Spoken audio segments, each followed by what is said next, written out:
Humans share the land with the painting and devotion the earth demands, in an almost sacrificial ritual performed over and over. Agriculture is still the world's most widespread occupation. Half of humankind till the soil, over three-quarters of them by hand.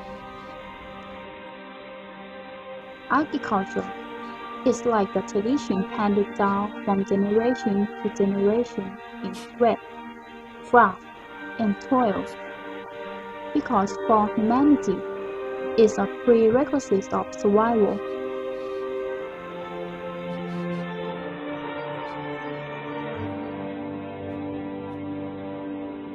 But after relying on muscle power for so long, humankind found a way to tap into the energy buried deep in the earth.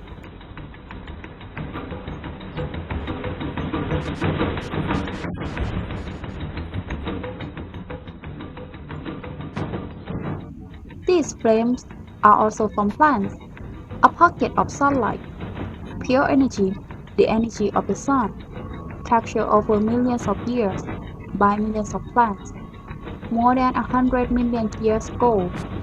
It's cold, it's gas, and above all, it's oil.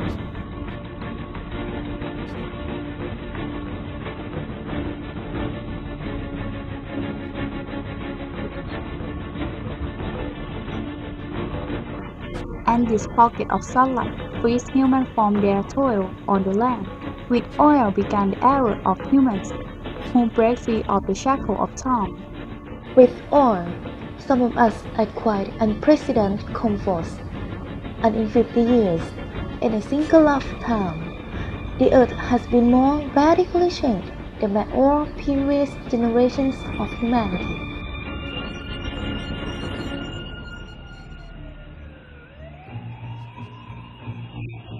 Faster and faster, in the last 60 years, the Earth's population has almost tripled, and over 2 billion people have moved to the cities.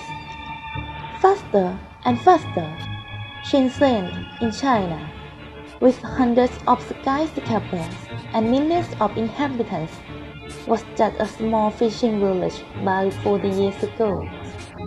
Faster and faster, in Shanghai, 3,000 towers and skyscrapers have been built in 20 years. Hundreds more are under construction. Today, over half of the world's 7 billion inhabitants live in cities.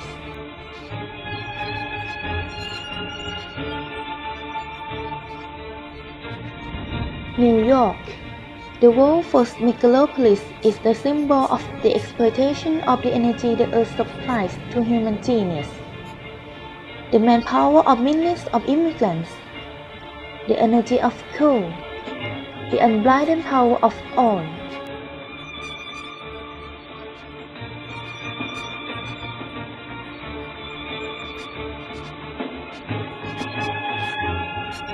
America was the first to harness the phenomenal revolutionary power of black gold. In the fields, machines replaced men.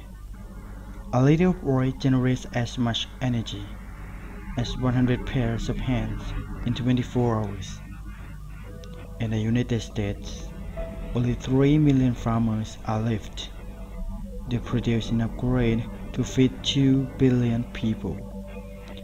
But most of that grain is not due to feed people. Here and in all other industrialized nations, is transformed into livestock feed or biofuels. The pocket of sunshine's energy shed away the specter of drought that stalked farmland.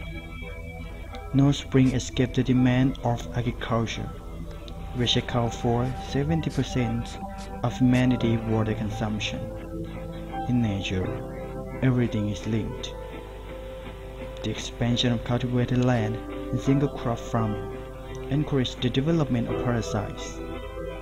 Pesticides, another gift of the petrochemical revolution, exterminated them. Bad habits and famine became a distant memory. The biggest headache now was to do with the surpluses endangered by modern agriculture. What toxic pesticides stream to the air, soil, plants, animals, rivers, and oceans. They penetrated the heart of cells, similar to the mother cell that is shared by all forms of life. Are they harmful to the humans? They're released from hunger. These farmers in their yellow protective suits probably have a good idea.